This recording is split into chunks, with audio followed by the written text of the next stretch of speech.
मित्रांनो, शालिनी भक्तिसागरमध्ये तुमचे मनपूर्वक स्वागत आहे। तर मित्रांनो, आज आपण या व्हिडिओच्या माध्यमाने ऐकणार आहोत की तुलसीचं लग्न शंखचूडाशी कसं झालं आणि शंखचूडाशी कशी भेट झाली, त्यांचे शंखचूड दैत्य शंखचूड तुलसीचे कसे पती म्हणून वरले गेले आणि नंतर विष्णूने तुलसीला कशी स्वीकारलेली आहे आणि शंखचूडाला युद्धाचे आव्हान कसे काय झालेले आहे, संपूर्ण वृत्तांत आपण या देवी भागवत पुराणातील आपण ऐकणार आहोत। आणि देवी भागवत पुराणातील व्यंकटेश स्तोत्राचा महिमा ते सुद्धा आपण महत्त्व ऐकणार आहोत आणि सीतेचा पूर्व वृत्तांत कसा झालेला आहे संपूर्ण माहिती आपण या व्हिडिओच्या माध्यमाने ऐकणार आहोत। कोणी चॅनलला नवीन आलं असेल तर लाल बटनवर सबस्क्राइब करा, ऑलवर क्लिक करा, जास्तीत जास्त जणांना शेअर करा। कुठून कोणत्या गावात तुम्ही माझा हा व्हिडिओ ऐकत आहोत आपल्या गावाची कमेंट्स नक्की करा। शालिनी भक्तिसागरवर विष्णू पुराण चालू आहे, तर तिकडे सर्वांनी 2-2 अध्याय विष्णू पुराणाचे नक्की ऐकावे आणि प्रल्हादाच्या कथा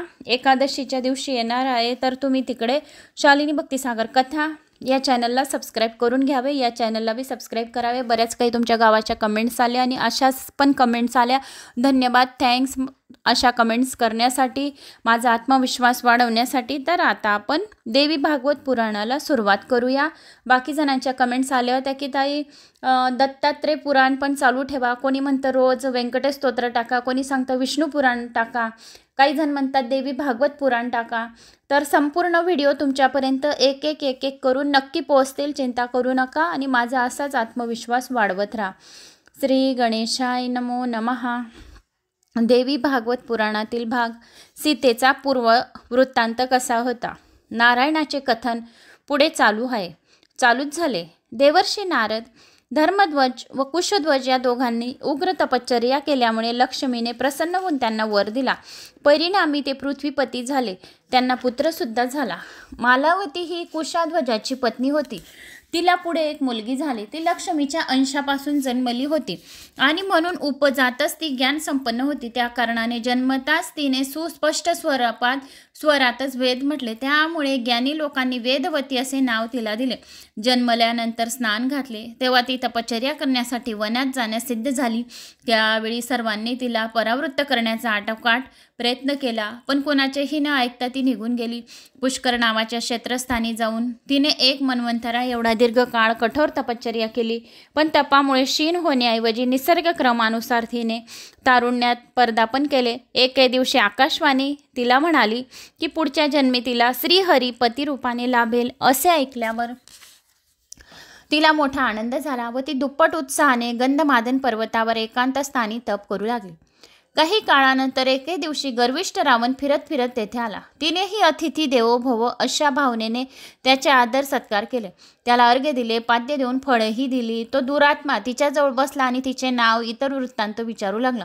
त्यावेळी ती तारुण्याच्या ऐन भरात होती, त्यामुळे रावणाने कामातूर होऊन तिचा हात धरून ओढला व बलात्कार करण्यासाठी सरसावला। तेव्हा तिने रागारागाने आपल्या तपोबलाने त्यांचे स्तबन केले, त्यामुळे तो एखाद्या पुतळ्यासारखा जड व मुका व बैरा झाला। मग तो घाबरला व मनातल्या मनात तिची स्तुती करून क्षमायाचना करू लागला। तिने त्याला स्तंभ मनापासून मुक्त केला आणि शाप दिला की तू विषय वासनेने मला स्पर्श केला आहेस, तेव्हा माझ्या अभिलाषा पोटीस तुझ्या कुळासहित सत्यानाश होईल, माझे सामर्थ्य तू पाहाच। असे बोलून सीतेने योग अग्नीच्या साह्याने आपले शरीर जाळून टाकले। रावणाने नंतर तिचा देह गंगार्पण केला आणि तो घरी परतला। कालांतराने ती वेदवती राजा जनकाची कन्या होऊन सीता या नावाने विख्यात झाली। राजा जनकच्या घरी सीता या नावाने विख्यात झाली आणि मग तिच्या अभिलाषेपोटीच रावणाचा नाश झाला। त्याच्या संक्षिप्त वृत्तांत असे आहे की ती महातपस्विनी पुढे तपोबलाने रामचंद्राची पत्नी झाली।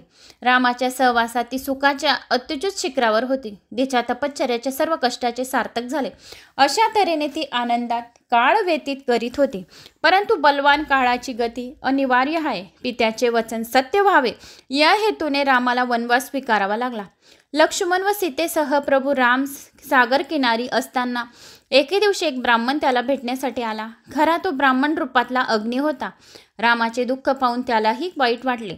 तो रामासमोर बसला आणि म्हणाला, रामा, तुझ्या या पुढचा काळ फार कठीण आहे। सीतेला पळवण्यात येणार आहे, दैव बलवान आहे व त्याच्या पुढे कोणाचेच काही चालणार नाही। तेव्हा तू आता असे कर की ही सीता माझ्याजवळ सुरक्षित ठेव, असे अग्नीने रामाला सांगितले, आणि मायावी सीता तुझ्यासोबत राहू दे. नंतर पुढे अग्निपरीक्षेच्या बहाण्याने मी ही तुझी सीता तुला परत वापस करीन. मी ब्राह्मण नसून अग्निदेव आहे. ही सर्व देवांनी मिळून मला विनंती केल्यावर मी येथे आलवलो आहे. रामापुढे दुसरा पर्याय नव्हता. त्याने मोठ्या दुखी मनाने योजनेला संमती दिली. मग अग्नीने योगशक्तीच्या साह्याने हुबेहूब दुसरी मायावी सीता निर्माण केली. ही गोष्ट अत्यंत गुप्त ठेवण्यात आली. खऱ्या सीतेसह अग्नी गुप्त झाली. ही घटना लक्ष्मणाला सुद्धा माहिती नव्हती. पुढे एकदा एका सोन्याचा हरिण पाहून सीतेने त्याला पकडून आणण्यासाठी रामाला पाठवलं.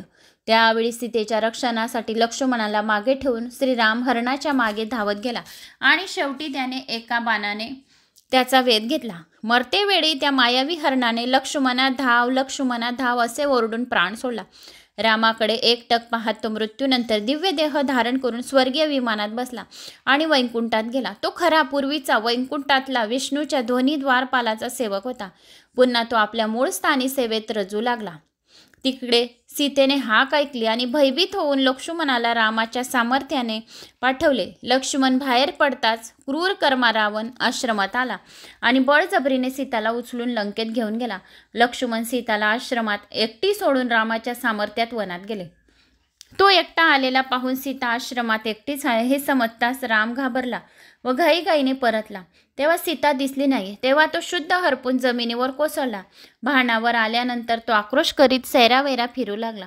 काही काळानंतर समुद्रकिनारी असताना सीतेचा ठाव ठिकाणा समजल्यावर त्याने वानर सैन्याच्या मदतीने समुद्रावर पूल बांधला. मग त्याने वानर सैन्यासह लंकेत प्रवेश केला व रावणाला त्याच्या सर्व गोतवळ्यासह ठार मारले. नंतर सीतेच्या अग्निदिव्याच्या प्रसंगी अग्नीने रामाला खरी सीता परत केली. तेव्हा मायावी सीतेने अग्नी व राम यांना विचारले की तिने यापुढे काय करावे. दोघांनी सांगितले की तिने पुष्कर क्षेत्रात तपाचरण करावे. त्याचे फळ म्हणून ती स्वर्गलक्ष्मी बनेल. 3 लाख दिव्य वर्षापर्यंत तपश्चर्या केल्यानंतर ती स्वर्गलक्ष्मी झाली. पुढे ती होमकुंडातून प्रकटली. द्रुपद राजाची मुलगी होऊन 5 पांडवांची पत्नी झाली. कृतयुगातील जी वेदवती तीच त्रेतायुगामध्ये जनक कन्या रूपात रामपत्नी व द्वापार युगात तिची छाया द्रौपदी झाली. तिन्ही युगात ती असते म्हणूनच तिला त्रिहायिनी असे नाव दिले. त्यावर नारदाने विचारले, मुनिवर्य, माझ्या एका शंकेचे कृपया निरासन करा. ती शंका अशी की द्रौपदीची 5 जणांची पत्नी होण्यासाठी कोणते कारण घडले. नारायण सांगू लागला, देवर्षी नारदा, लंकेत जेव्हा अग्नीने मूळ सीता रामाच्या स्वाधीन केली तेव्हा मायावी सीतेला तपश्चर्या करण्यासाठी पुष्कर तीर्थावर पाठवली. तेथे शिव आराधना करीत असताना ती पती दे, पती दे, पती दे असे कामातूर झाल्या कारणाने 5 वेळा मागत होती. रसिक राज शिवाने तिचे मनोगत जाणले आणि तिला 5 पती मिळाले. तर पती दे असे तिने 5 वेळा म्हटले. म्हणून ती द्रौपदी 5 पांडवांची पत्नी झाली. त्याप्रमाणे तिला 5 पांडवांचे पत्नीपद प्राप्त झाले.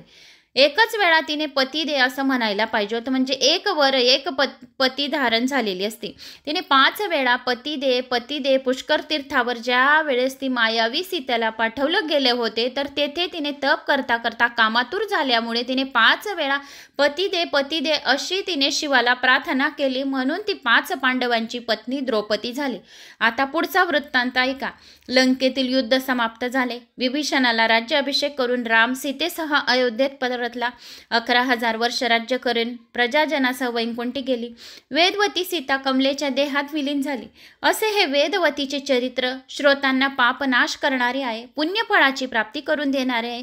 4 वेद मुखागत असलेल्या वेदवतीचे असे सार्थक नाव जो आजच्या दिवशी एकादशीच्या दिवशी जो कोणी श्रवण पठण करेल त्याच्या सर्व पापांचा नाश होईल. षटतीला एकादशी सर्वात महत्त्वाची एकादशी आहे. तर एकादशीच्या दिवशी सीतेचे, रामाचे, व्यंकटेश्वर श्री विष्णूंचे, लक्ष्मीचे, तुलसीचे, शंखचूडाचे आणि नारायण श्रीहरीचे ओम नमो भगवते वासुदेवाय नमः असे यांचे जर नुसते नामस्मरण आणि श्रवण मात्रे कोटी कोटी पर्वते ब्रह्महत्येसारखी पापे नष्ट होऊन मनातल्या सर्व इच्छा कामना पूर्ण होतात आणि वैकुंठ लोकाची प्राप्ती होते. आणि 72 पिढ्या जर नरकात पडलेले असतील तर त्या 72 पिढ्यातील पित्तर नरकातून बाहेर येतील आणि त्यांचा आत्मा संतुष्ट होऊन तुमच्या घराला आशीर्वाद लागेल. फक्त श्रवण मात्रे. देवी भागवत पुराण 18 पुराणांमध्ये सर्वात श्रेष्ठ पुराण आहे.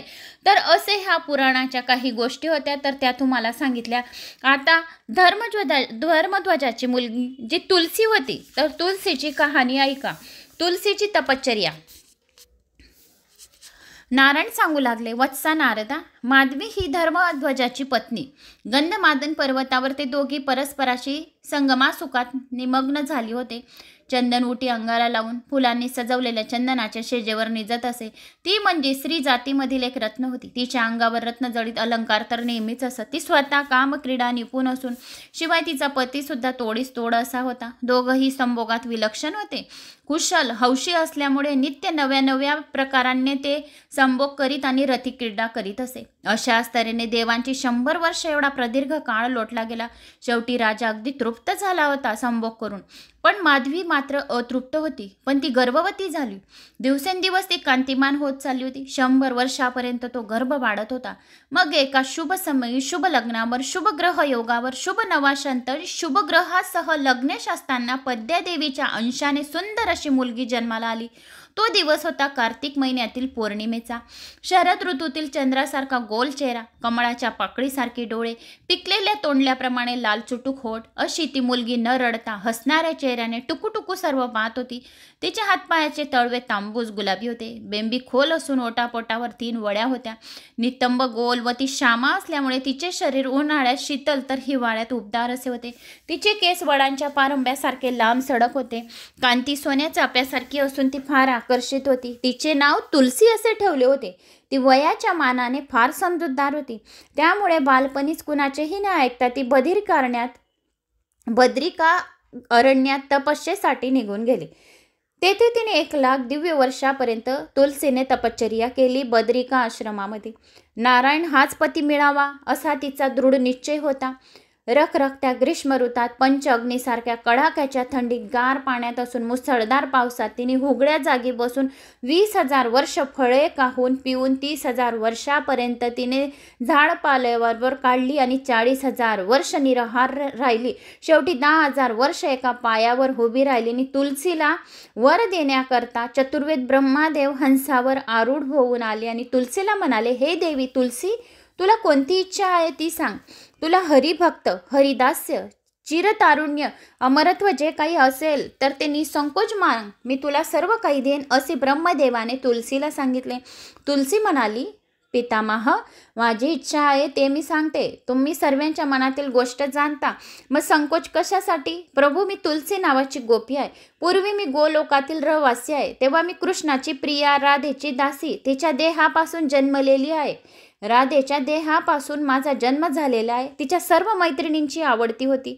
एकदा अशी गोष्ट घडली की रास क्रीडेच्या समयी गोविंदाने मला भोगली. त्यावेळी भान हरपून मी बेशुद्ध होऊन पडली. नेमकी त्याच वेळी राजेश्वरी राधा तेथे आली. एकंदर सर्व तिच्या ध्यानी आले आणि मग तिने गोविंदाची भरपूर निंदा केली आणि रागामध्ये मला श्राप दिला, तू आत्ताच पृथ्वीवर मानवी देहात जन्माला जा. त्यावर गोविंदा म्हणाला की तू तेथे जन्म घेतल्यावर तप कर, म्हणजे ब्रह्मदेव प्रसन्न होऊन तुला वर देतील आणि तू माझ्याच अंशाच्या चतुर्भुज रूपाला तुझा लाभ होईल, असे सांगून तो अंतर्धान पावले. मग राधाच्या भयाने मी पृथ्वीवर जन्माला आले. तर मला आता एवढा वर द्या की मी कांतिमान, शांत, सुस्वरूप असा नारायण पतिरूप मला मिळावा. आणि मग ब्रह्मदेव म्हणाले, बालिके, सुदामा या नावाचा एक गोप आहे. तो श्रीकृष्णाचा अंश आहे. तो सुद्धा राधेच्या शापेमुळे दानव कुळात जन्माला आहे. त्याचे नाव शंखचूड असे आहे. तो पराक्रमी आहे. 3 लोकांमध्ये त्याचे पूर्ण चालते. पूर्वी गोलोकात हसतेवेळी तुझ्यावर भाला होता. राधिकेच्या भीतीमुळे तुमचे सर्व मिलन होऊ शकले नाही. असो, पण असा वर आता तुला तुझ्या या ठिकाणी पूर्वी जन्माच्या स्मरणासह पुन्हा जन्माला तू आता आलेली आहे. ती सुद्धा पूर्वस्मृती जाणतेस. तुझ्यापासून गुप्त असे काहीच नाही. तू शंखचूडाची पत्नी हो. पुढे तू नारायणाच्या पतिरूपाने लाभ होईल. असे नारायणाच्या शापाने तू पवित्र आणि तुलसी वृक्ष होशील. वनस्पती वर्गात परमश्रेष्ठ नारायणाची सर्व अधिक तुलसी प्रिय राहील. तुझ्याशिवाय केलेली पूजा निष्फळ होईल. वृंदावनात वृक्षरूपा असल्यामुळे तुझे वृंदावनी असे नाव प्रसिद्ध होईल. गोप व गोपी तुझ्या पानांनी माधवाची पूजा करतील. वृक्षांचे आदिदेव म्हणून तू कृष्णासह मन मुराद अचानकपणे विहार करशील असा वर मिळाल्यावर तुलसी खूप आनंदित झाली. हास्यमुखाने विधात्याला म्हणाली, पिताजी मी ते खरेच सांगते, हाताच्या श्यामसुंदर कृष्णावर माझी जेवढी प्रीती आहे तेवढी चतुर्भुज रूपावर माझी प्रीती नाही. तर माझी सर्वात जास्त प्रीती श्यामसुंदर कृष्णाच्या या कृष्ण अवतारावर माझी खूप प्रीती आहे. अचानकपणे गोविंदाचा आणि माझा संगम भंग पावल्यामुळे मी असंतुष्ट झाली आहे. मी गोविंदाच्या वचनामुळे चतुर्भुजाची प्रार्थना करीत आहे. तुमच्या कृपेमुळे मी पुनश्च गोविंदाला प्राप्त करणार आहे. माझी खात्री आहे, मला राधेच्या भीतीपासून सोडवा असे तुलसीने ब्रह्मदेवाला सांगितले. मग ब्रह्मदेव म्हणाला, त्यासाठी मी तुला 16 अक्षरांचा राधाचा मंत्र सांगतो, तो स्वीकार कर आणि त्यामुळे तुझं सर्व काही ठीक होईल आणि तू चतुर्भुजाची राधापेक्षा सुद्धा प्राणाहून सुद्धा जास्त आवडती होशील. तसेच तुमचा शृंगार राधापासून गुप्त राहील. तू राधेप्रमाणेच गोविंदाची सर्वात जास्त प्रिय होशील. असे सांगून ब्रह्मदेवाने तिला 16 अक्षर मंत्र, स्तोत्र, कवच, पूजाविधी, त्याची संपूर्ण सिद्धी कशी करावी याचा आशीर्वाद दिला. मग तुलसीने त्या मंत्राचे अनुष्ठान करून सिद्धी मिळवली. त्या एकाच मंत्राच्या प्रभावाने ती रमेप्रमाणे कृतकृत्य झाली. अनेक दुर्लभ वर तिला प्राप्त झाले आणि खरोखरच इच्छा पूर्ण झाली. मनुष्याचे कष्ट नष्ट होतात तेव्हा सर्व इच्छा पूर्ण होतात. नंतर तुलसीने भोजन वगैरे आटपले आणि अशा चंदनी पलंगावर ती झोपून गेली. मग नंतर शंखचूड आणि तुलसी यांच्याशी कशी तिची भेट झाली. मग नारायण म्हणाला, वत्सा ब्रह्मदेवाच्या वरामुळे आनंदित झाली. तुलसी गाढ झोपून गेली तेव्हा ती संधी साधून मदनाने तिच्यावर आपले अमोघ 5 दिव्य बाण सोडले. परिणामी शीतल अशा चंदनाच्या फुलाच्या शेजेवर निजलेली असून तिच्या शरीराचा दाह होऊ लागला. सर्व अंगावर काटा उभा राहिला. तिचे नेत्र गुलाबी झाले. तिला चैन पडेना. क्षणात तिला गुंगी आई, क्षणात कासावीस होई. कधी तिच्या घशाला कोरड पडे तर कधी काय होई. तर असे ती शय्येवर उठून बसून सर्व काही करत होती. तिचे सर्व अंग एकदम भासत होते. घर तिला गृहेप्रमाणे भासे. तलम वस्त्र टोचत असे आणि माथ्यावरचा शेंदूर जखमेप्रमाणे वेदना देत असे. तर तिला असं सर्व काही होत होतं. मग संभोगाच्या उत्कुट क्षणावर तो उठून गेला आणि मग नंतर परंतु लगेच माघारी आला. त्यानंतर तिला असे वाटले, त्यावेळेस तिने तारुण्य मांड देखणा वस्त्र आणि अलंकारांनी नटलेला कुणी एक पुरुष तिच्या समोर उभा राहिला. त्याच्या गळ्यात वनमाला असून सर्व अंगारी चंदनाची उटी आहे. त्याचा आवाज नाद मधुर असून शृंगारी कुजबुज करीत तिला मिठीत घेत आहे असे तिला वाटत होते आणि संगमासाठी अत्यंत आसुरलेला आहे. संभोगाच्या उत्कुट क्षणानंतर तो उठून गेला परंतु लगेच माघारी आला. तो जातेवेळी ती न जाण्यासाठी विनवते आहे पण तिला खाडकन जाग आली व शेजारी बावरी होऊन उठून बसली आणि रडू लागली. अशी ती तारुण्य पीडा सहन करीत बद्रिका आश्रम मध्ये राहत होती. दुसरीकडे योगी शंखचूडाने जयगस्य ऋषीकडून कृष्ण मंत्राची दीक्षा घेऊन पुष्कर तीर्थावर तो सिद्ध केला. कृष्णाचे सर्व मंगल कवच धारण केले. ब्रह्मदेवापासून मनवंचित वर प्राप्त करून घेतला आणि मग नंतर तिने बद्रिकाश्रमामध्ये आली. साक्षात जणू दुसरा मदनच आहे. तारुण्य संपन्न चाप्यासारखा, अंगी कांताचा, अंगावर रत्नजडित अलंकार, शरीरातील पौर्णिमेच्या चंद्राप्रमाणे चेहरा होता. कमलपाकळीसारखे होते आणि मग नंतर मुखकमंडल तेजूसारखे होते. पायापासून डोक्यापर्यंत बहुमूल्य असे घनदाट केस, मालतीचे गजरे घातलेले होते. शंखचूड तिच्या शेजारी बसला. गोडवाणीने बोलला, हे सौंदर्यशालिनी, कल्याणी, मानिनी स्त्रिये, तू कोण आहेस? कुणाची कन्या आहेस? तू सर्व स्त्रियात धन्य मान्य दिसतेस. मी तुझा दास आहे. तेव्हा गप्प न राहता माझ्याशी काहीतरी बोल असे शंखचूडाने तुलसीला सांगितले. असे त्यांचे बोलणे ऐकून तुलसीने तिरक्या नजरेने पाहिले आणि ती म्हणाली, मी धर्मध्वजाची मुलगी असून मी या बद्रिकाश्रम वनात तपस्या करत आहे. आपण कोण आहात? आपण माझ्याशी काय काम आहे आणि आपले माझ्याशी काय काम काढलं?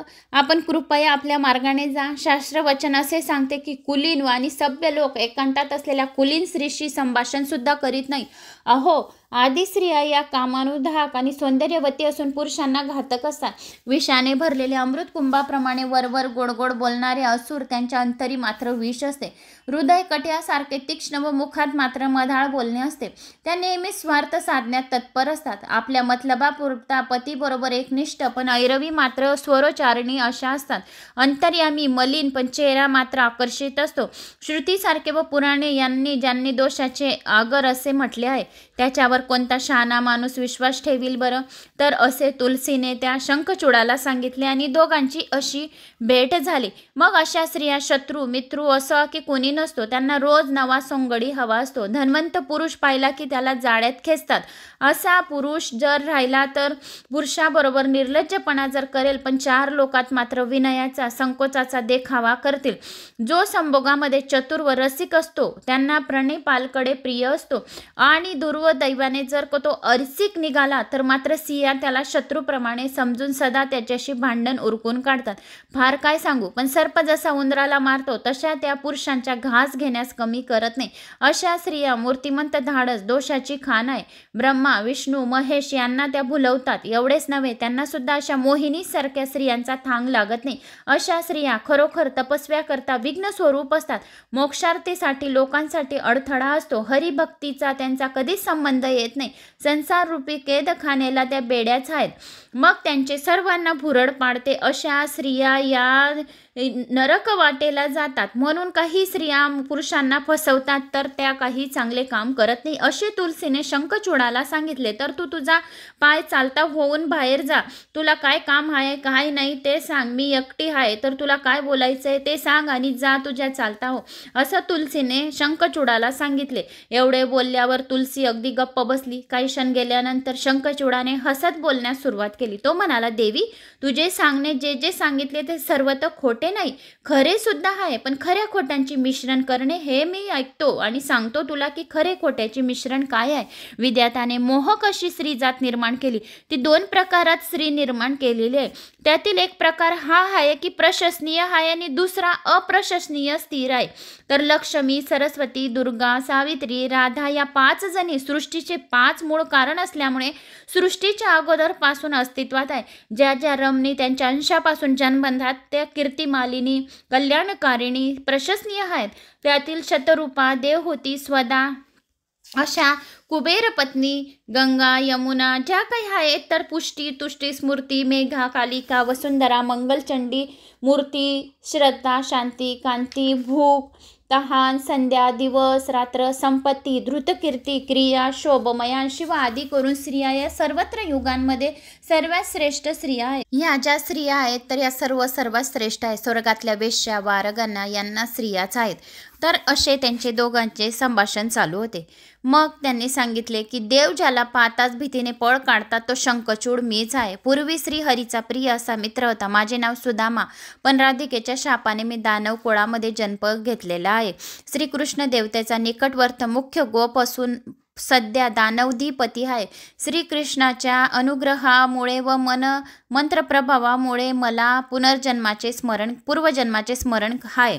तुलसीच्या पूर्वीच्या जन्माचे स्मरण आहेच. त्यावेळी तुला हरीचा संग घडत असे. तू सुद्धा राधिकेच्या शापेने भारतवर्षात जन्मलेली आहे. त्यासाठी त्या काळी तुझा भोग घेण्यासाठी मी आसुरलेलो होतो, पण राधेच्या भीतीने तेव्हा ते शक्य झाले नाही. असे बोलून शंखचूड थांबला. तेव्हा हसत हसत तुलसी बोलली, जगात असेच पुरुष यशस्वी होतात. मग त्याच वेळी त्यांचे संभाषण चालू असताना ब्रह्मदेव प्रकटला व तो शंखचूडाला बोलला, अरे उगीच गोष्टी सांगण्यात वेळ व्यर्थ का घालवतोय? लगेच हिच्याबरोबर गांधर्व विवाह कर पाहू. तू जसा पुरुष रत्न आहेस तशीच ही स्त्री रत्न आहे. अनुरूप असा पुरुष व स्त्री यांचे मिलन परमसौख्यकारक असते. अरे अशी अन्यायस चालून आलेली संधी बरे का सोडील? आणि जो सोडेल त्याच्यासारखा मूर्ख पशु होय. तुलसी, तू आता आणखी याची कसली परीक्षा घेणार आहे? मग ब्रह्मदेवाने सांगितले शंखचूडाला की तू याच्याशी गांधर्व विवाह कर. मग नारद म्हणाला, तुम्ही सांगितलेले हे विलक्षण आख्यान अजूनही ऐकावेसे मला वाटतं. जो कोणी ऐकतो त्याचे सर्व पापांचे नाश होते. तरी या उभयतांचे पुढे काय झाले ते सांगा. नारायण मुनी सांगू लागले. त्यांना आशीर्वाद देऊन विधाता निघून गेला. दोघांनी गांधर्व पद्धतीने विवाह केला. त्यावेळी स्वर्गात देवांनी दुदंबीचा गजर केला, त्यांचा पुष्पवर्षाव केला, त्यांचा संगमासंग झाला. सुखारीतीने ते तुलसीला मूर्छा आली. ती सती संभोगरूपी आनंद सागरात अगदी आपद्यमस्तक न्हाली. कामशास्त्रामध्ये संभोगाचे जे मुख्य 64 भोगाचे प्रकाराचे वर्णन केलेले आहे. तर ज्यामुळे गात्र न गात्र मोहरून जाते अशा 64 संभोगाचे प्रकाराच्या शृंगाराचा त्यांनी आस्वाद घेतला. कधी मुंगीसुद्धा प्रवेश करू शकणार नाही अशा पूर्ण एकांतात, फुले चंदनाच्या शेजेवर, कधी बागेत तर कधी नदीतीरी तर कधी रासमंडळात, अशा नाना विविधांनी दोन्ही रसिकांनी रतिसुखाचा उपभोग घेतला आणि उभयतांची दोघांची तृप्ती झाली नाही. दोघंही काम क्रीडेमध्ये खूप चतुर होते. शंखचूड आणि तुलसी अनेक प्रकारच्या शृंगारिक लीला करून तिने त्याला जिंकून घेतले.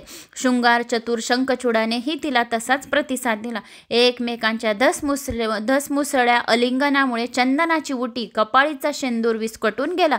त्याच्या छातीवर व तिच्या स्तनावर नखांचे वरखडे उठले.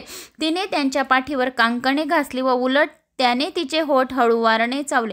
तिचे दोन्ही गाल चुंबनामुळे लाल लाल झाले. अलिंगन, चुंबन, मांड्यांचे मर्दन अशी त्यांची क्रीडा निरंतरपणे चालू होती. पण मग जरासे थांबले आणि पुन्हा त्याने स्वतः तिला चंदन उटी लावली, बहुमोल असे वस्त्र नेसवली, सुवासिक विडा तिला दिला, पारिजातकांच्या फुलांचा हार दिला, रत्नजडित अंगठी, त्रैलोक्य दुर्लभ असे मणी हार दिले. तिने अवश्य अतिशय प्रेमाने स्वामीनाथ असे म्हणून त्याच्या चेहऱ्याकडे एकटक नजर लावून पाहिली. तेव्हा त्याने तिला पुन्हा होडून घट्ट मिठीत घेतले आणि तिच्या सौंदर्यपूर्ण चेहऱ्याकडे पाहून गालावर, होठावर चुंबनाचा वर्षाव केला. तिनेही त्याच्या तेवढेच उत्कंठेने परतफेड केली. त्याने तिला मग वरुणापासून मिळालेली 2 तल्लम वस्त्रे, रत्नहार, पैंजने सर्व काही दिले. अशा प्रकारे त्यांचं जीवन अगदी व्यवस्थित चाललेलं होतं. मग राजा शंखचूड तपोवन सोडून तिला घेऊन अनेक ठिकाणी गेला. मलय पर्वत, क्षेत्रस्थाने, गिरिकुंज, सागर किनारे, नदीचे तट, विविध रमणीय स्थाने, मोठमोठी उद्याने, प्रेक्षणीय स्थळे अशा नानाविधी ठिकाणी फिरून ते एकमेकांसह कामक्रीडा करीत कितीतरी काळ फिरत होते. पण त्यांची तृप्ती होईना. आगीत तूप ओतल्यावर ती जशी आणखी भडकून उठते तशी दोघांची काम इच्छा पूर्ण न होता वाढत होती. अशा प्रकारे एका मन्वंतरा एवढा प्रदीर्घ काळ उलटला गेला. तेवढा काळ तो शंखचूड त्रैलोक्याचा एकमेव शासक होता. त्याने देव, असुर, गंधर्व, किन्नर, दैत्य यांना फार सलोख्याने वागले.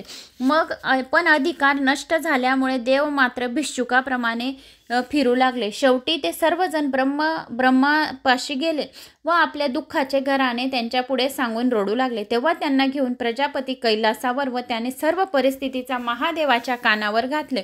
सर्व वस्तू ऐकल्यावर शंभू व सर्वसहित परधाम अशा वैकुंठात गेले. तेथे दरवाजावर पितांबधारी अलंकारधारी रक्षक होते. ते प्रत्येकाला 4-4 हात असून गळ्यात वनमाला व हातात शंख, चक्र, गदा होत्या. ब्रह्मदेवाने आपल्या योगमागेच्या हेतूने सांगितले की त्यांना परवानगी दिल्यानंतर तो सर्वांसह आत गेला. 16 मोठमोठी दलाने ओलांडून ते विष्णू समोर जाऊन पोचले. विष्णूच्या पुढे अनेक ऋषी मुनी होते. तसेच अनेक चतुर्भुज सेवक होते. ते सर्वजण एकसारखे दिसत होते. कौस्तुभ धारण केलेले होते. त्यांच्या अंगावर बहुमोलाचे अलंकार होते. तुळशी पुष्पाचा सुगंधाचा घमघमाट सुटला होता. प्रत्येक खांबावर सुगंधी फुलांच्या वेली होत्या. विद्याधारी स्त्रियांचे नृत्य गायन चालू होते. सर्व सभेच्या मध्यभागी श्रीहरी विराजमान होता. जणू काही तारामंडलातील चंद्रच होय. तो एका दिव्य रत्नखचित अशा मोठ्या सुवर्णांच्या सिंहासनावर बसून प्रसन्नतेने नृत्य गायना आस्वाद घेत होता. त्याच्या प्रायापाशी लक्ष्मी व सरस्वती बसलेल्या होत्या. लक्ष्मीने दिलेला विडा तो चघळीत व गंगा चौरी ढाळीत होती. ब्रह्मदेवासहित सर्वांनी हात जोडले आणि विष्णूची स्तुती करू लागले. त्यांच्या शरीरावर रोमांच उठले, नेत्रातून आनंदाश्रू ओघळले, सर्वांचे कंठ दाटून आले. विद्यार्थ्यांनी सर्व देवांची कर्मकहाणी निवेदन करून सांगितली. त्यावर विष्णू हसला व ब्रह्मदेवाला रहस्य सांगू लागला. अरे ब्रह्मदेवा, मला शंखचूडाचा भूतकाळ, भविष्यकाळ व वर्तमान काळ माहीत आहे. तो खरा मूळचा माझा भक्त महातेजस्वी गोप आहे. त्याची पूर्वपीठिका आहे. कारण गोलोकातील घडामोडीचे वर्णन पापनाशी व पुण्यदायक आहे. माझ्या सेवकामध्ये मुख्य सेवक सुदामा हा होता. पण राधेच्या शापेमुळे तो राक्षस झाला. त्याचे असे झाले की एकदा प्राणप्रिय अशा विरजा नावाच्या गोपीला घेऊन रासमंडळात गेला असताना ती गोष्ट एका दासीने राधेला सांगितली. राधा तावातावाने लगेच तेथे आली. परंतु त्यापूर्वी विरजा नदी बनली. मी तेथून गुप्त झालो. मग राधा तेथून निघाली आणि ती सुदामा महालात बसलेला तेव्हा मी व सुदामा महालात बसलेला होतो. मग मी गप्प बसलो. राधेने माझी चांगलीच कान उघडणी करण्यास सुरुवात केली. मी शांतच राहिलो. सुदाम्याला मात्र राहावले नाही आणि त्याने उलट राधेला चांगलीच दुरुतरे उत्तरे दिली. राधाचा राग आणखीन भडकला आणि तिने चालता होण्याची आज्ञा केली. ती आज्ञा ऐकून राधेच्या हजारो सख्या उठल्या व महातेजस्वी अजंक्य अशा सुदामाला अधोदता बोलता बाहेर काढू लागल्या. तो अपमान त्याला चांगलाच झोपला. त्याने सुद्धा त्या सख्यांना मारहाण केली. ते पाहताच राधेने त्याला भयानक असा सुदामाला श्राप दिला की तू दानव होशील. सुदामाला रडू कोसळले. रडतच मला नमस्कार करून तो जाण्यासाठी उठला. त्यावेळी राधेचेही डोळे भरून आले व ती म्हणाली, बाळा कुठे निघालास बरे? थोडा थांब ना. गोपींना सुद्धा वाईट वाटले. गोप व गोपी फार दुःखी झाल्या. त्यावेळी राधेची समजूत काढली. मग राधा बोलली की हा फक्त अर्धा क्षण शाप भोगेल. परंतु अरे सुदामा लवकरच परत ये बर का. ते वो नाम गोलिकाचा अर्धा क्षण ही मृत्यू लोकाचा एक मन्वंतरा एवढा असतो. हे कालमान विधीने निश्चित केले. त्यामुळे तो महाबलवान मायावी शंखचूड पुन्हा येथेच येईल. मी देतो तो शूल घेऊन भारतात जा आणि त्या शूलाने शिवशंकर त्यांना संहार करतील. पण तो माझा सर्व मंगल कवच धारण करतो. त्यामुळे तो अजर अमर राहील आणि कवच असेपर्यंत त्याला कुणीच मारू शकणार नाही. म्हणून ब्राह्मणाच्या रूपेने मी ते कवच मागून घेईल. आणखी एक गोष्ट अशी आहे की हे ब्रह्मदेवा, त्याच्या पत्नीचे पतिव्रत्य भंग झाल्याशिवाय तुलसीचे पतिव्रत्य भंग झाल्याशिवाय त्याला मृत्यू नाही. कारण की शंखचूड आणि तुलसी हे पती पत्नी आहेत. पण तुलसी ही पतिव्रता स्त्री आहे. तर जोपर्यंत त्याची पतिव्रता स्त्री आहे तर तोपर्यंत शंखचूडाचा वध कोणीच करू शकणार नाही. जोपर्यंत तुलसीचे पतिव्रत्य भंग होत नाही तोपर्यंत हा मृत्यू पाहू शकणार नाही. असे त्यांचे संभाषण चालले. मग त्यासाठी मी स्वतः त्याच्या पत्नीबरोबर संगम करीन असे विष्णूने सांगितले आणि जिच्या गर्भात बीज रोपण करीन तर त्यामुळे तत्क्षणी त्याचा मृत्यू खात्रीने होईल आणि मग शंखचूडाचा मृत्यू निश्चित आहे. असे दोघांचे भाषण सुरू झाले. मग देवीकडून सर्व हकीकत कळल्यावर तो तत्वज्ञान संपन्न शिव उठला आणि आपली अनुयायी घेऊन त्वरेने समरंगणात गेले. त्याला येताना पाहून शंखचूड विमानातून पाय उतार झाला आणि साष्टांग नमस्कार केला आणि वेगाने विमानात चढला. धनुष्य हाती घेतले. शंकर सुद्धा नदीवर बसलेला होता. 1,00,000 वर्षापर्यंत दोघंही अवतरपणे युद्ध करीत होते. परंतु जय पराजय शंखचूडाचा आणि शंकराचा होत नव्हता. परंतु युद्धात कामी आलेल्या देवसैनिकांना शंकराने पुन्हा जिवंत केले. अशा वेळी एक म्हातारा ब्राह्मण येऊन राजासमोर उभा राहिला. तो राजाला बोलला, हे राजन, मी वृद्ध व तुषित असा कधीच याचना न करणारा ब्राह्मण आहे. पण आज तुझ्याकडे भिक्षा मागण्यासाठी आलो आहे. तू मला काहीतरी दान देऊ शकशील का? परंतु अगोदर वचन दे, म्हणजे मी माझी इच्छा पुरी करेन. राजाने त्याच्याकडे निरखून पाहिले. तो हसला. राजाने वचन देताच ब्राह्मण रूपी मायावी याचकाने राजाचे कवच मागितले आणि राजाने कवच देता क्षणी तो ब्राह्मण श्रीहरी निघून गेला. हुबेहूब शंखचूडाचे रूप धारण करून त्याच्या घरी गेला आणि तेथे गेल्यावर त्याने कपटपूर्वक तुलसीशी संभोग केला आणि तिच्या गर्भात वीर्य स्थापना केली. त्याच वेळी शंकराने प्रलय काळाच्या अग्नीसारखा, ग्रीष्म ऋतूतला सूर्यासारखा तेजस्वी असा जणू सर्व काही शस्त्रांचा एक वेटलेला अर्क असा दुनिवार लखलखणारा शूळ हातात घेतला. तो शूळ पेलण्याची शक्ती फक्त शिवापाशीच होती. 1000 धनुष्य लांबीचा, 100 हात रुंदीचा, जणू काही जिवंत ब्रह्मतेज असा तो विश्वसंहारक शूळ शंकराने शंखचूडावर सोडला आणि हे पाहताच राजाने धनुष्य टाकले आणि रथात योगासन घालून तो श्रीकृष्णाच्या ध्यानात नमग्न झाला. शूळ वेगाने येऊन कोसळला. रथासकट दैत्य चंद्रचूड भस्म झाला आणि दुसऱ्या क्षणी राजा मुरलीधारी द्विभुज असा गोपकार झाला. गोलातून आलेल्या दिव्य विमानात बसून गोपासह गोलिका गेली. तेथे राधाकृष्णाला प्रणाम करून उभा राहिला. दोघंही सुदाम्याला पाहताच प्रसन्न झाले. शूळ वेगाने परत घेऊन श्रीकृष्ण परमात्म्याच्या चरणीच्या लीन झाला. शंखचूडाच्या हाडापासून शंखाची उत्पत्ती झाली आहे. शंख हा अतिशय पवित्र असून देवपूजेत महत्त्वाचा आहे. तसेच शंखाचे पाणी देवांना प्रिय आहे. श्रीहरीचा अभिषेक शंखानेच करतात. ते तीर्थाप्रमाणे आहे. शिवपूजेत मात्र शंख निषिद्ध आहे. शिवपूजेसाठी, शिवलिंगाच्या अभिषेकासाठी शंख वर्जित आहे. शंखाचा आवाज जिथे होतो तेथे लक्ष्मी व श्रीहरी साक्षात राहतात. मग तेथे सर्व काही मंगल असतं. पण स्त्रिया आणि शूद्र तर यांनी शंख फुकला तर लक्ष्मी रागावून घरातून बाहेर निघून जाते, म्हणून स्त्रियांनी शंख कधीच फुकू नये. असो, पण नारदा दानवांचा नाश केल्यानंतर शंकर कैलासावर गेले. त्याच्या पाठोपाठ त्याचे सर्व गुण निघून गेले. सर्व देव सुद्धा आपापल्या स्थानी परतले. स्वर्गात मोठा आनंद झाला. देवांनी शंकराची स्तुती केली. अशा प्रकारे शंखचूडाचा अंत झाला. तर ही संपूर्ण शंखचूडाच्या भेटीचा तुलसीचा जन्म कसा झाला, शंखचूडाचा जन्म कसा झाला, शंखचूडाचा अंत कसा झाला, इतकी संपूर्ण माहिती या व्हिडिओच्या माध्यमाने आपण ऐकली. तर मित्रांनो, आता आपण व्यंकटेश स्तोत्र आणि तुलसीची फसवणूक आणि शाळीग्राम व तुळशी यांची उत्पत्ती कशी झाली, तुलसी पूजनाचा विधी काय आहे, तर ते आपण 5 मिनिटाची कथा ऐकूया आणि मग व्यंकटेश स्तोत्र आपले 10 मिनिटाचे आहे, तर ते ऐकूया. कारण की आज षटतीला एकादशी असल्यामुळे आपण ही संपूर्ण सेवा केली तर आपल्याला खूप खूप पुण्यफळाची प्राप्ती होईल आणि तिळाचा उपयोग तुम्हाला संपूर्ण करायचा आहे. व्हिडिओ टाकला आहे, श्रवण करावा. तिळाचे षटतीला एकादशी म्हणजे काय आहे, तर संपूर्ण दान धर्म हवन उठणे यज्ञामध्ये भोजनामध्ये कसे यूज करायचे ह्याचा मी तुम्हाला व्हिडिओ पाठवून दिला आहे. आता सांगत नाही तर लॉंग होऊन जाईल व्हिडिओ, तर तुम्ही शालिनी भक्तिसागरवर श्रवण करावा. 1 दिवस अगोदर मी टाकला आहे. तर आता आपण व्यंकटेश स्तोत्राला सुरुवात करूया. श्री गणेशाय नमो नमः. श्री गणेशाय नमो नमः. श्री व्यंकटेश स्तोत्र. ओम नमोजी हेरंबा, सगळादी तू पारंबा, आठवणी तुझे स्वरूप शोभा, वंदन भावे करीतसे. नमन माझे हंसवाहिनी, वाग्यवरदे विलासिनी, ग्रंथ वदावया निरूपणी, भावार्थ खानी जया माझे. नमन माझे गुरुवर्या, प्रकाश रूपा तू स्वामी या, स्फूर्ती द्यावी ग्रंथ वदावया, जेने श्रोतिया सुख वाटे. नमन माझे संत सजना आणि योगिया मुनिजना, सकळ श्रोतिया साधुजना. नमन माझे साष्टांगी, ग्रंथ ऐका प्रार्थना शतक, महादोषासी दाहक, दोषुनिया वैकुंठ नायक, मनोरथ पूर्ण करेल. जय जयाजी व्यंकटरमणा, दया सागरा परिपूर्णा, परमज्योती प्रकाश गणा, करीतो प्रार्थना श्रवण कीजे. जननी परी त्वा पाळिले, पित्या परी त्वा सांभाळले, सकळ संकटापासून रक्षिले, पूर्ण दिदले प्रेम सुख. हे अलोक लीक जरी मानावे, तरी जग हे सृजले आघवे. जनक जननी पण स्वभावे, सहज आले अंगासी, दीननाथा प्रेमासाठी, भक्त रक्षिले संकटी. प्रेम दिदले अपूर्व गोष्टी, भजनासाठी भक्तांच्या आता परिसाव्यावे विज्ञापना. कृपाळुवा लक्ष्मी रमणा, मज घालूनी गर्भांधना, अलौकिक रचना दाखवली, तुझ न जाणता झालो कष्टी. आता दृढ तुझी पायी घातली मिठी, कृपाळुवा जगजेटी, अपराध पोटी घाली माझ्या अपराधाच्या राशी, भेदूनी गेल्या गगनासी. दयावंता ऋषिकेशी, आपुल्या बिद्रासी सत्य करे.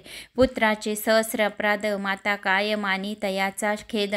तेवी तू कृपाळू गोविंद, माय बाप मज लागी. उडदा माझी काळे गोरे, काय निवडावे निवडणारे. कुचली या वृक्षांची फळे, मधुर कोटून असतील आराटी लागी मृदुतता. कोटूनी असेल कृपावंता, पाशनासी गुलमलता. कैशा परी फुटतील आपाद मस्तकावरी अन्यायी. परी पद तुझे पदरी पडलो पाय, आता रक्षणाना उपायी करणे तुझे उचित. समर्थांचे करीचे श्वान, त्यासी सर्वही देती मान. तैसा तुझा मनवितो दीन, हा अपमान कवनाचा. लक्ष्मी तुझे पायातळी, आम्ही भिक्षेसी घालूनी जोळी. येणे तुझे बिद्रावळील, कैसी राहील गोविंदा. कुबेर तुझा भांडारी, आम्ही फिरवसी दारोदारी. यात पुरुषार्थ मुरारी, काय तुझला पै आला. द्रौपदीसी वस्त्र अनंता, देत होतीसी भाग्यवंता. आम्हा लागी कृपानंता, कोठूनी आणली गोविंदा. मावेची करुणी द्रौपदी सती, अन्न पुरवले मध्यरात्री. ऋषीवरांच्या बैसल्या पंक्ती, तृप्त केल्या क्षणमात्रे. अन्नासाठी दायी दिशा, आम्ही फिरविसी जगदीशा. कृपाळुवा परमपुरुषा, करुणा कैशी तुझ नये. अंगीकारी या शिरोमणी, तुझ प्रार्थितो मधुर वचने. अंगीकार केलिया जनी, मज हातीचे न सोडावे. समुद्र अंगीकाराले, वन वानळ तेने अंतरी होत असे विव्वळ. ऐसे असून सर्व काळ अंतरी साठविला तयान. कुर्मे पृथ्वीचा घेतला भार, तेने सोडिला नाही बडीवार. एवढा ब्रह्मांड गोर थोर त्याचा अंगीकार पै केला. शंकर धरिले हळा तेने निळवळ न झाला गळा. परी त्यागिले नाही गोपाळा. भक्तवत्सला गोविंदा माझ्या अपराधाच्या परी वर्णितो शिनली वैखरी. दुष्ट पतित दुराचारी अधमाहून अधम विषय सक्त मंदमती आळशी कृपण कुवेसनी मलिन मानसी सदा सर्व काळ सज्जनाशी द्रोह करी सर्वदा वचनोक्ती नाही मधुर अत्यंत जनासी निष्ठुर सकळ पामरा माझी पामर व्यर्थ बडिवार जगिवाचे. काम क्रोध मद मत्सर हे शरीर त्यांचे बिढार काम कल्पनेसी थार दृढ येथे केला असे. 18 भार वनस्पतीची लेखणी समुद्र भरला मशी करुणी माझे अवगुण लिहिता धरणी तरी लिहिले न जाते. ऐसा पतित मी खरा परी तू पतित पावन शारंधरा तू व अंगीकार केली या गदाधरा. कोण दोष गुण गनिल नीच रथली रायाशी तिसी कोण म्हणेल दाशी लोह लागता परिसासी पूर्वस्थिती मग कैची गावीचे होते लेंड ओहळ गंगेशी मिळता गंगाजळ कागविष्टीचे झाले पिंपळ तयाशी नित्य कोण म्हणे तैसा कुजती मी अमंगळ परी तुझा म्हणवितो केवळ कन्या देऊनी या कुळ मग काय विचारावे जाणत असता अपराधी नर तरी का केला अंगीकारावरी अव्यर स्मर्तन केला पाहिजे. धाव पावरे गोविंदा हाती घेऊन या गदा करी माझ्या कर्माचा चेंदा सचिदानंदा श्रीहरी तुझ्या नामाची अपरिमित शक्ती तेथे माझे पापे किती कृपाळू वा लक्ष्मीपती बर्वे चित्ती विचारी तुझे नाम पतित पावन तुझे नाम कलिमल दहन तुझे नाम भवतारण संकटनाशन नाम तुझे आता प्रार्थना ऐके कमळापती तुझे नामे राये माझ्या मती याची मागतो पुढत पुढती परमज्योती व्यंकटेशा तू अनंत तुझी अनंत नामे तया माझी अतिसुंगमी ती मी अल्पमती प्रेमे स्मुरणी प्रार्थना करीत असे. श्री व्यंकटेशा वासुदेवा प्रद्युमना अनंता केशवा संघर्षणा श्रीधरा माधवा नारायणा आदिमूर्ती पद्यनाभा दामोदरा प्रकाशगणा परातपरा आदि अनादि विश्वंभरा जगदुद्वारा जगदीशा कृष्ण विष्णु ऋषिकेशा अनुरुद्धा पुरुषोत्तमा परेशा नृसिंह वामन भार्गवेशा बौद्ध कलंकी निजमूर्ती अनाथ रक्षका आदि पुरुषा पूर्ण ब्रह्म सनातन निर्दोषा सकळ मंगळ मंगळी दिशा सज्जन जीवना सुखमूर्ते गुणातीता गुणाज्ञा निज बोध रूपा निमंगना शुद्ध सात्विक सिज्ञा गुणप्राज्ञा परमेश्वरा श्रीनिधी श्री वत्सलांछनधरा भयकृदय नाशना गिरीधरा दृष्ट दैत्य संहार करा वीर सुख करा तू एक निखिल निरंजन निर्विकारा विवेक खाने वैराग्यरा मधुर मोर दैत्य संहार करा असुर मर्दना उर्गमूर्ती शंख चक्र गदाधरा गुरुड वाहना भक्तप्रिय करा गोपी मनरंजना सुखकारा अखंडित स्वभावे नानाटक सूत्रधरिया जगद्यापका जगद्दरिया कृपा समुद्रा करुणालया मुनिजन ध्येया मूळ मूर्ती शेषशयना सार्वभौमा वैकुंठवासिया निरुपमा भक्त कैवारिया गुणाधामा पाव अम्मा ये समय ऐसी प्रार्थना करुणी देवी दास अंतरी आठविला श्री व्यंकटेश स्मरता हृदयी प्रकटला ईश त्या सुखासी पार नाही हृदयी अविर्भरली मूर्ती त्या सुखाची अलौकिक स्थिती आपले आपण श्रीपती वाचे हाती वदवीत असे ते स्वरूप अत्यंत सुंदर श्रोती श्रवण की जे सावळी तनु सुकुमार कुंकुमाकार पादपद्य सुरेख सरळ अगोळिका नखे जैसी चंद्ररेखा घोटी सुनीळ अपूर्व देखा इंद्र निळाची ये परी चरणी वाळे घागरिया वाकीवरती गुजरिया सरळ सुंदर पोटरिया करदळी स्तंभची ये परी गुडगे मांड्या जानुस्थळ कटीतटी किंकणी विशाळ खालते विश्व उत्पत्ती स्थळ वर झळाळे सोनसण कटीवरते नभिस्थान जेथुनी ब्रह्मा झाला उत्पन्न उदरी त्रिवळी शोभे गहन त्रैलोक्य संपूर्ण जया माझी वक्षस्थळी शोभे पतक पाहुनी चंद्रमा अधोमुख वैजंती करी लखलख विद्युले ते चिये परी हृदयी श्री वत्सल लांछन भूषण मिरवी श्री भगवान तयावर्ते कंठस्थान जयासी मुनिजन अवलोकती उभय बाहुदंड सरळ नखे चंद्रा परीस तेजाळ शोभती दोन्ही करकमळ रातोपल चिये परी मनगटी विराजती कंकणे बाहुवटी बाहुभूषणे कंठलेली आभूर्णे सूर्यकिरणे उगवली कंठावर्ते मुखकमळ हनुवटी अत्यंत सुनळ मुखचंद्रमा अतिनिर्मळ भक्त स्नेहाळ गोविंदा दोन्ही अंध्रा माझी दंतपक्ती जिव्हा जैसी लावण्य ज्योती अधरामृत प्राप्तीची गती ते सुख जाणे लक्ष्मी सरळ सुंदर नाशिक जेथे पवनांसी झाले सुख गंडस्थळीचे तेज अधिक लखलखित दोन्ही भागी त्रिभुवनचे तेज एकवटले बर्वेपण शिगेसे आले दोन्ही पायातनी धरले तेज नेत्र श्रीहरीचे व्यक्तिया भुक्तिया सुनीळा कर्णोदयाची अभिनव लीळा कुंडलांच्या फाकती कळा तो सुख सोहळा अलौकिक भाळ विशाळ सुरेख वर्ती शोभे कस्तुरी टिळक केश कुरळ अलौकिक मस्तकावरी शोभती, मस्तकी मुकुट आणि किरीटी सभोवती झिळमिळ्यांच्या दाटी, त्यावर मयूर पिंछांच्या वेटी, ऐसा जगजेटी देखिला ऐसा तू देवादिदेव, गुणातीत वासुदेव, माझ्या भक्तिस्तव सगुण रूप झालासी, आता करू तुझी पूजा जगजीवना अदोक्षजा, आर्ष भावार्थ हा माझा तुझा अर्पण केला असे, करुणी पंचामृत स्नान शुद्धोदक वरी घालून तुझ करू मंगल स्नान, पुरुष सुक्त करुणिया वस्त्र आणि योगोपवित, तुझ लागी करू प्रित्यर्थ, गंधक्षता पुष्प बहुत तुझ लागी समर्पित, धूप दीप नैवेद्य फल तांबूल दक्षिणा, शुद्ध वस्त्र भूषण गोमेद पद्य रागादी करुण, भक्तवत्सल्ला गोविंदा, ही पूजा अंगीकारावी परमानंदा, नमस्कार करुणी पादारविंदा, मग प्रदक्षिणा आरंभली, ऐसा सोडे चार भगवंत यथाविधी पूजला, हृदयात मग प्रार्थना आरंभली, बहुत वर प्रसाद मागावया, जय जयाजी श्रुतिशास्त्र आगमा, जय जयाजी गुणातीत परब्रह्मा, जय जयाजी हृदय वासिया रामा, जगद्वारा जगद दोरो, जय जयाजी पंकजाक्षा, जय जयाजी कमळादिशा, जय जयाजी पूर्णपर्शा, अव्यक्ता व्यक्त सुखमूर्त, जय जयाजी भक्तरक्षिका, जय जयाजी वैकुंठ नायिका, जय जयाजी जगपालका, भक्तासी सखा तू एक, जय जयाजी निरंजना, जय जयाजी परा गहना, जय जयाजी शून्यातीत निर्गुणा, परिसावा विज्ञापना एक माझी, मज लागी देई ऐसा वर, जेने घडेल परोपकार, ऐसी माझी मागणे साचार, वारंवार प्रार्थतीस, हा ग्रंथ जो पठन करी, त्याची दुःखे नसावे संसारी, पठन मात्रे चराचरी, विजयी करी जगाते, लग्नार्थ्यांची व्हावे लग्न, धनार्थ्यांशी व्हावे धन, पुत्रार्थ्यांचे मनोरथ पूर्ण, पुत्र देऊन करावे पुत्र विजयी आणि पंडित, शतायुष्य भाग्यवंत, पितृसेवेसी रत,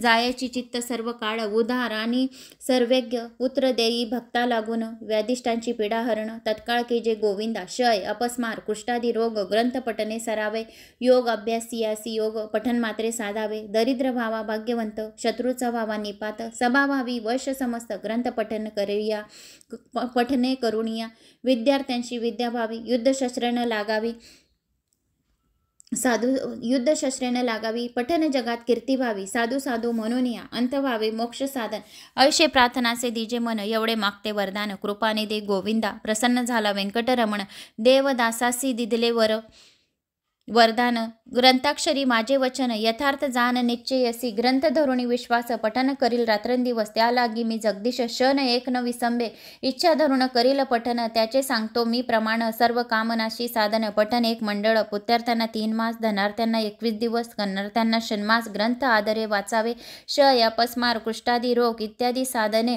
प्रयोग, त्यासी एक मंडळ सांग, पठणे करुणी कार्यसिद्ध, हे वाक्य माझे नेमस्त, ऐसे बोलिला श्री भगवंत, साच न मानी जयाचे चित्त, त्याशी अदपद सत्य होय, विश्वास धरील ग्रंथ पठणी, त्यासी कृपा करील चक्रपाणी, वर दिधला कृपा करून, अनुभव कळो येईल, गजेंद्रियाच्या आकाताशी, कैसा पावला ऋषिकेशी, प्रल्हादीच्या भावार्थासी संभातून प्रकटला, व्रजासाठी गोविंदा गोवर्धन, परमानंदा उचलुनिया स्वानंद कदा, सुखी केले तयेवेळी, वत्साच्या परी भक्तांशी मोही, पानावे धेनू जैसी, मातेच्या स्नेह तुलनेसी, त्याच परी घडलेसी, ऐसा तू माझा दातार, भक्तांशी घालीसी कृपेची पाखर, हा तयाचा निर्धार, अनाथनाथ नाम तुझे, श्री चैतन्य कृपा अलौकिक, संतोषिनी वैकुंठ नायक, वर दिदला अलौकिक, जेने सुख सगळ्यांशी, हा ग्रंथ लिहिता गोविंद, या वचनीनं धरावा वेद, हृदय वसे परमानंदा, अनुभव सिद्ध सगळ्यांशी, हा ग्रंथीचा इतिहास, भावे बोलिला विष्णुदास, अनिकन लागती सायास, पठन मात्रे कार्यसिद्ध, पार्वतीस उपदेशी, कैलास नायक पूर्णनंद प्रेम सुख, त्याचा न भार जाणती, ब्रह्मादिक मुनी सुरवर विस्मित, प्रत्यक्ष प्रकटेल वनमाळी, त्रैलोकी भजत त्रिकाळी, ध्याती योगी चंद्रमोळी, शेषाद्री पर्वती हुबासे, देवीदास विनयी श्रोतिया चतुरा, प्रार्थना शतक पठन करा, जावया मोक्षाची या मंदिरा, काही न लागती सायास, एकाग्र चित्त एकांती, अनुष्ठान कीजे, मध्यरात्री बसूनिया स्वस्थ चित्ती, प्रत्यक्ष मूर्ती प्रकटेल, तेथे देह भावासी नुरी ठाव, अवघा चतुर्भुज देव, त्याची चरणी ठेवूनी भाव, वरप्रसाद मागवा. इथं श्री देवीदास विरचित श्री व्यंकटेश स्तोत्रम संपूर्णम. नारदाने विचारले नारायणाला की तुलसीची फसवणूक आणि शाळीग्राम व तुळशी यांची उत्पत्ती कशी झाली ते आपण आता श्रवण करूया. मग नारदाने विचारले, नारायणाने कशा प्रकारे तुलसीला फसवलं आणि कशी तिला भोगली ते मला सांगा. मग नारायण नारदाला सांगू लागले, देवाचे कार्य साधावे म्हणून शंखचूडाकडून घेतलेले कवच धारण करून व त्याचप्रमाणे रूप धारण करून श्रीहरीने दुदंबीचा नाद करून जय जयकार करून तुलसीच्या महलासमोर उभा राहून तिला हाक मारली. तुलसीने आनंदाने गवाक्षातून पाहिले व याचकातून दाणे वाटली. तोपर्यंत श्रीहरी त्या वैभव संपन्न महालात गेला. तुलसीने आनंदपूर्वक त्याचे पाय धुतले, तांबूल दिला व बोलली की आज माझे जीवन सार्थक झाले. तुम्ही एवढ्या मोठ्या युद्धातून सुखरूपपणे परत आलात. मग त्याच्याजवळ बसून तिने विचारले की तुम्ही एवढ्या मोठ्या युद्धातून सुखरूपपणे परत आलात, तर मग अनंत ब्रह्मांडाचा जो संहार करतो त्याच्याशी युद्ध करून तुम्ही कसे काय जिंकलात ते मला सांगा. शंखचूडाच्या रूपातला हरी हसून म्हणाला, लाडके, आमचा संग्राम 100 वर्षापर्यंत चालला होता. त्यात सर्व दानवांचा नाश झाला. तेव्हा स्वतः ब्रह्मदेव आला व त्याने आमच्यात सम्मेट केला. त्याप्रमाणे मी देवांना त्यांचे अधिकार परत केले. मग शंकर कैलासकडे निघून गेले व मी इकडे आलो. नंतर भोजन वगैरे आटपून व तुलसीला घेऊन तो शयन मंदिरामध्ये गेला. तेथे ती उभयता एकमेकांशी रममान झाले. तेव्हा त्यांची संभोग क्षमता व संभोगातील चतुराई वेगळीच वाटली आणि तुलसीला शंका आल्यामुळे विचारले, अरे कपटी दांभिका, तू माझा पती नाहीस, कारण तुझं संभोग करण्याचा वेगळा आहे. तर खरे सांग की तू फसवणूक करून मला जो उपभोग घेणारा आहे तरी तू कोण? असे तुलसीने नारायणाला म्हणाले. माझे पतिव्रत्य तू नष्ट केलेस म्हणून मी तुला शाप देते. तेव्हा शापाच्या भयाने श्रीहरीने आपले खरे स्वरूप प्रकट केले. नवमेघासारखे निळा सावळा रंग, कमळाच्या पाकळीसारखे डोळे, असा पितांबर नेसला हास्यमुखी विष्णू पाहून तुलसी मूर्छित झाली. भानावर येताच ती बोलली, हे नाथा, तू दगडाच्या काळजाचा आहेस, तुला दया नाही? कपटीपणा करून माझा धर्म भ्रष्ट केला आणि तू माझ्या पतीला मारलेस असा तू दगड आहेस? तर मी शाप देते की तू दगडच होशील. तुला साधू म्हणतात ते भ्रमिष्ठ आहे. तुझ्या भक्ताने तुझा अपराध केला नसताना दुसऱ्यांसाठी तू त्याला मारलंस तो का? असे म्हणून ती आक्रोश करू लागले. तेव्हा हरी दयाद्र नजरेने पाहून तिला समजावू लागले. तो म्हणाला, हे कल्याणी, कृष्णपती व्हावा या हेतूने तू पूर्वजन्मात तप केले, त्याचप्रमाणे तू मिळावीस या हेतूने पूर्वी शंखचूडाने तप केले होते. त्याच्या तपाचे फळ त्याला मिळाले. आता तुझ्या तपाचे फळ मिळण्यासाठी वेळ आली आहे. तर तू या शरीराचा त्याग कर आणि दिव्य देह धारण कर. लक्ष्मीप्रमाणे माझ्या सहवासात रममान हो. हे तुझे आताचे शरीर नदीरूप होईल आणि गंडकी या नावाने प्रसिद्ध राहील. तिच्यामध्ये स्नान करणाऱ्यांना पुण्याची प्राप्ती होईल. तुझे हे शरीर आता नष्ट होईल आणि तू एक नदी होशील आणि गंडकी या नावाने नदी राहील. तर स्नान करणारे अत्यंत पुण्य प्राप्ती होईल. सर्व पापांचा त्यांचा नाश होईल. जो कोणी ही कथा सुद्धा ऐकेल तरी पण त्यांच्या पापांचा नाश होईल. तुझ्या केसांपासून पवित्र वृक्ष निर्माण होतील आणि त्यांना तुळस असे लोक म्हणतील आणि त्रैलोक्यातील सर्व प्रकारच्या पूजा द्रव्यात तुलसी ही सर्वश्रेष्ठ राहील. तू स्वर्ग, मृत्यू, पाताळ, गोलोक पुष्परूपाने अविभक्तपणे माझ्यासह राहशील. गोलोकात विरजेच्या काठी, रासमंडळात, वृंदावनात, भंडरवनात, चंदन या नावाने, चाफा, माधवी, केतकी, कुंदकळ्या, मोगऱ्या, मालती अशा भागात तू राहशील. तुझ्या मुळात पुण्यक्षेत्र असेल. सर्व देव तेथे राहतील. तुळशीच्या पान शिरावर जर धारण करणारा असेल, तीर्थस्थान करणारा व यज्ञ करणारा याच्या समान कोणी नाही. त्याला पुण्यफळाची प्राप्ती होईल. तुळशीच्या पाण्याने केलेला अभिषेक हा देवांसाठी अमृत अभिषेक सारखा अतिशय दुर्लभ राहील आणि तो खूप भाग्यवान राहील. जो कोणी एकादशीच्या दिवशी तुळशीच्या पानांनी श्रीहरीचा, श्री विष्णूच्या, श्रीकृष्णाचा, श्रीरामाचा अभिषेक करतील तर अमृत अभिषेक राहील. 10,000 दुभत्या गायी दान केल्याचे जे फळ कार्तिक महिन्यातील तुलसी दानाचे आहे ते एक तुलसीच्या पाण्याचा अभिषेक केल्याने त्याला मिळेल. अंतसमयी जर मुखात जर तुलसी पत्राचे जल पडेल तर तो पापमुक्त होईल. जो व्यक्ती अंतसमयी जर त्याच्या मुखामध्ये तुलसी पत्राने जलाने जर त्याच्या मुखामध्ये जर जल दिले तर तो पापमुक्त होईल आणि माझ्या लोकात राहील, विष्णू लोकात जाईल. तुलसी जल नित्य प्राशन करणारा लाख अश्वमेघ यज्ञ एवढा पुण्याचा अधिकारी राहतो. जर जल प्राशन करत आहे आणि त्यामध्ये तुलसी दल जर टाकून दिले त्याला रोजचे अश्वमेघ यज्ञ केल्याच्या पुण्याची फळाची प्राप्ती होईल. तुळस अंगावर धारण करून तीर्थक्षेत्रात जर जाईल आणि प्राण जर त्याग केला असेल तर तो विष्णू लोकात कायमस्वरूपी राहील. तुळशीच्या मण्यांची माळ धारण करण्याला पावलोपावली अश्वमेघ यज्ञाचे फळ मिळेल. तुळशी पत्र हातात घेऊन जो खोटी शपथ घेईल तो चंद्र सूर्य असेपर्यंत कालसूत्र नावाच्या नरकात राहील. तसेच कुंभीपाकात नरकात 14 इंद्र होऊन जाईपर्यंत तो तेथेच नरकामध्ये राहील. कारण तुलसी पत्र घेऊन खोटी शपथ घेईल तो कायमचा नरक कुंभीपाकामध्ये राहील. अंतसमयी जर का तुळशी जलाचा एक थेंबी त्याच्या मुखामध्ये पडला तर तो एवढा वैकुंठात जाण्यास पुरेसा आहे. पौर्णिमा, अमावस्या, द्वादशी, एकादशी, संक्रांत तसेच भर दुपार, मध्यरात्र, संध्याकाळ अभंग करून अशोच जे तुळशी तोडतील त्यांना विष्णूच्या शिरछेद केल्याचे त्याला विष्णू भगवानांचा शिरछेद केल्यासारखा राहील. तर पौर्णिमेच्या दिवशी तुलसीपत्र तोडू नये, अमावस्येच्या दिवशी तुलसीपत्र तोडू नये, मध्यरात्र आहे तर तुलसी तोडू नये, अभंग करून अशोचात जर राहील तेव्हा तुळशी पत्र तोडू नये. तर असे केल्यास तर शिरछेद केल्यासारखे राहील. तुळशीचे पान 3 रात्रीपर्यंत शुद्ध असेल आणि श्राद्ध, व्रत, दान, देवपूजा, मूर्तीपूजा, मूर्तीप्रतिष्ठा अशा वेळी जमिनीवर पडलेले, पाण्यात पडलेले, विष्णूवर वाहिलेले असे तुळशी दल धुवून सुद्धा वापरले तरी सुद्धा 3 दिवसपर्यंत तुळशी दल चांगले राहील असे सांगितले विष्णू भगवानांनी तुळशीला. या वृक्षाची अभिमानी देवता चिरतर रूपेरे गोलोकी कृष्णासह असेल आणि तीच गंडकी नदीची अभिमानी देवी भारतात पुण्यदायिनी असेल. तसेच माझा अंश जो सागर त्याची पत्नी होईल. हे सती तू वैकुंठात मजपाशी लक्ष्मीप्रमाणे नादशील यात संशय धरू नको. आता तू दिलेल्या शापामुळे या गंडकी नदी शाळीग्राम नावाचा दगड होऊन राहील. करोडो सूक्ष्म किडे तीक्ष्ण दाणांनी कुरतडून यावर चक्र करतील. या एक छिद्राचा 4 चक्रवाला माळेसारखे रेषा असणारा ढगासारख्या निळ्या रंगाचा दगड लक्ष्मी नारायण रूपी असेल.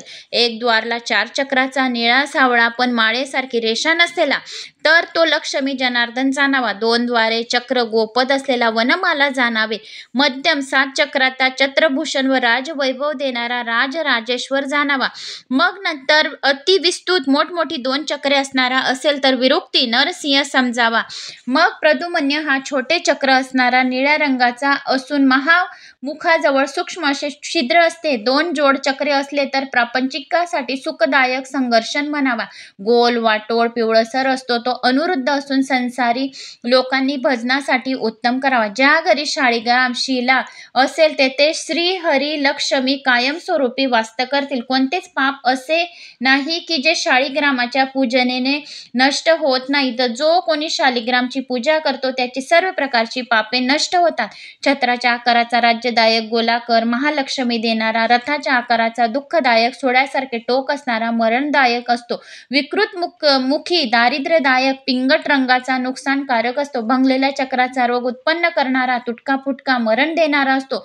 व्रतदान, मूर्ती प्रतिष्ठा, श्राद्ध, देवपूजा अशा समयी शाळीग्राम जवळ असावा. शाळीग्रामची पूजा करणारा जो असेल त्याला तीर्थयाग आणि तीर्थयात्रा केल्याचे पुण्यफळाची प्राप्ती होईल. शाळीग्राम शिळेवर जो नित्य अभिषेक करतो त्याला सर्व प्रकारच्या दानाचे, पृथ्वी प्रदक्षिणाचे पुण्य केल्याची पुण्यफळाची प्राप्ती होते. शाळीग्राम तीर्थ जो रोज सेवन करतो, शाळीग्रामाचा अभिषेक करून जो तीर्थ सेवन करतो त्याला सर्व देवांची कृपा प्राप्त होते आणि त्याच्या स्पर्शाची इच्छा सर्व तीर्थांना असते. तो जीवनमुक्त होऊन हरिपदास प्राप्त होतो.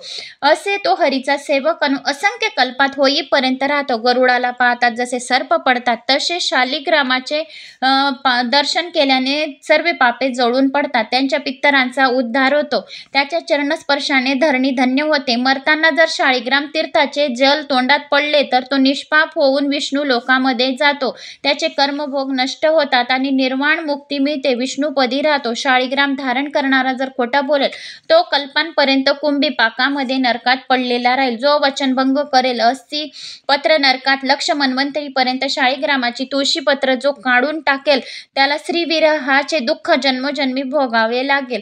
तू 1 मन्वंतपर्यंत शंखचूडाची पत्नी होतीस त्यामुळे त्याचा वियोग दुःखदायक आहे. तर शाळीग्राम, तुळशीपत्र व शंख यांचे एकत्रित पूजन करणारा श्रीहरीचा सर्वात जास्त आवडता भक्त असतो. तर असे सांगितले श्रीहरीने संपूर्ण हा वृत्तांत तुलसीला सांगितला. मग ती सुद्धा देह टाकून देहाने हरीच्या हृदयात राहिली व लक्ष्मीनाथ तिला घेऊन वैकुंठी गेला. तर लक्ष्मी, सरस्वती, गंगा, तुलसी अशा चौघुंनी हरीच्या प्रियतमा आहेत. तर तुळशीच्या कलेवरची गंडकी नदी झाली. विष्णू शिळारूपेने तेथेच राहते. तेथे किडे त्या शिळावर चिन्हे कोरतात. त्या शिळा पुण्यदायक आहेत. आता आणखी कोणती इच्छा ऐकायची आहे तर असे श्रीहरीने तुलसीला सांगितले. मग अजून श्री नारायणाने नारदाला विचारले की तुला काय ऐकायचंय. तर मग त्यांनी सांगितले की ज्या विधीने तुळशीची पूजा केली जाते ते विधी स्तोत्र सांगावे, त्याच्याप्रमाणे आणखी कुणी कुणी पूजा केली ते सांगावे.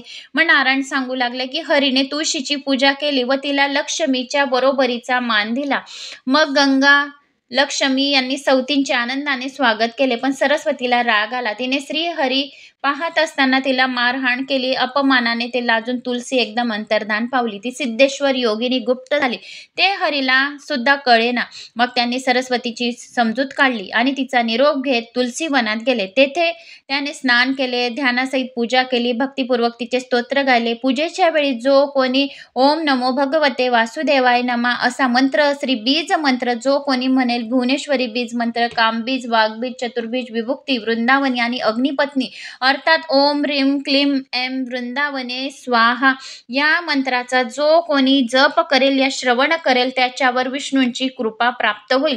आणि हा मंत्र सर्व मंत्रांमध्ये बीज मंत्र आहे. जणू काही कल्पवृक्षच मंत्राने उपचार केलेला आहे. असे सर्व सिद्धी प्राप्त करणारा हा मंत्र आहे. तुपाचा दिवा, धूप, दीप, नैवेद्य, फल, तांबूल, फुले वगैरे 16 उपचारांनी केलेल्या पूजेने व श्रीहरीच्या स्तुतीमुळे प्रसन्न होऊन ती वृक्षातून प्रकट झाली. त्या चरणी शरण गेली तेव्हा विष्णूने वर दिला की तू सर्वांना पूजनीय होशील आणि मी स्वतः तुला उरी शिरी धारण करेल, सर्व देव तुला मस्तकी धारण करतील असा वर देऊन श्रीहरी वैकुंठ गेले. तर असे हे तुळशीचे महिमा होते.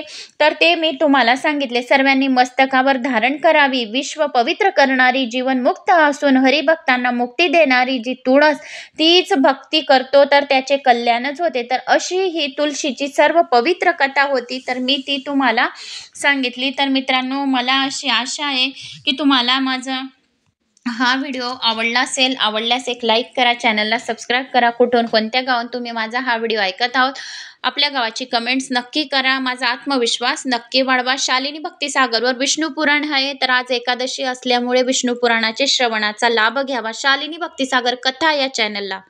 ओम नमो भगवते वासुदेवाय नमः.